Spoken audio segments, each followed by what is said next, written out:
أعوذ بالله من الشيطان الرجيم. بسم الله الرحمن الرحيم.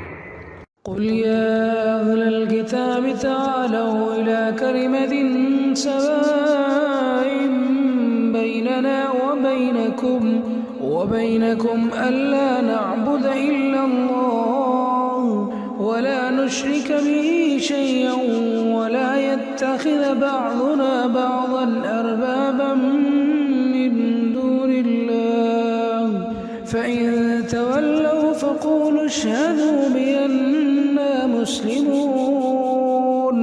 يا أهل الكتاب لم تحاجون في إبراهيم وما أنزلت التوراة والإنجيل إلا من بعده أفلا تعقلون. أأنتم هؤلاء حاججتم فيما لكم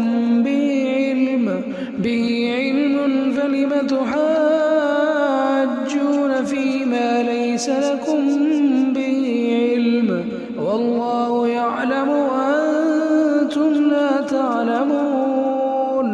ما كان إبراهيم يهوديا ولا نصرانيا ولكن كان حنيفا مسلما وما كان من المشركين.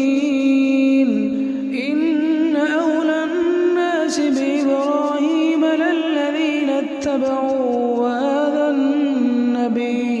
وهذا النبي والذين آمنوا والله ولي المؤمنين. ودت طائفة من أهل الكتاب لو يضلونكم وما يضلون إلا أنفسهم وما يشعرون. يا أهل الكتاب لم تكفرون بآيات الله وأنتم تشهدون. يا أهل الكتاب لم تلبسون الحق بالباطل